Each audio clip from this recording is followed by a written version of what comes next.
Hi hello. ഈ ചെടിക്ക് നമ്മൾ പല പേരുകൾ വിളിക്കുമെങ്കിലും ചിലർ ഇതിന് ഇംഗ്ലീഷ് മുരിങ്ങ, ചിലർ വേലിച്ചീര, അങ്ങനെ പല രീതിയിൽ പറയുമെങ്കിലും ഞങ്ങൾ ഇവിടെ ഇതിനെ ഇംഗ്ലീഷ് മുരിങ്ങ എന്നാണ് പറയാറുള്ളത്. നമ്മുടെ പറമ്പിലും അതുപോലെ വേലി സൈഡിലൊക്കെ ഇത് ഒരുപാടുണ്ട്. അപ്പോൾ ഇത് നമ്മൾ കറി വയ്ക്കാനും അതുപോലെ തോരൻ വയ്ക്കാനൊക്കെ ഉപയോഗിക്കാറുണ്ട്. അപ്പോൾ ഇന്ന് ഞാൻ ചെറുപയറിട്ടിട്ട് തോരൻ വയ്ക്കാനാണ് വിചാരിച്ചിട്ടുള്ളത്. അപ്പോൾ ആദ്യം നമ്മൾ ചീര നന്നായി കഴുകി ചെറുതാക്കി അരിഞ്ഞെടുക്കുക. അതിനുശേഷം വലിയ ഉള്ളി ചെറിയ പീസാക്കി അരിഞ്ഞത്, അതുപോലെ പച്ചമുളകും കുറച്ച് മഞ്ഞൾപ്പൊടി ഇട്ട് ഉപ്പും ചേർത്ത് നന്നായിട്ടൊന്ന് വഴറ്റിയെടുക്കുക. അപ്പോൾ ഈ സമയത്ത് തന്നെ ഞാൻ നമ്മുടെ ചെറുപയർ വേവിച്ച് വെച്ചിട്ടുണ്ട്. പിന്നെ നമ്മൾ ഈ വാട്ടി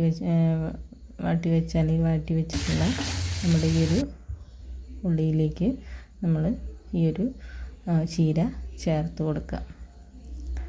അതിനുശേഷം ഒരു 2-3 മിനിറ്റ് അടച്ച് വെച്ച് വേവിച്ചാൽ തന്നെ ചീര വെന്ത് കിട്ടും. പിന്നെ നമ്മളതിലേക്ക് തേങ്ങ ചെറിയത് ചേർത്ത് കൊടുക്കുക.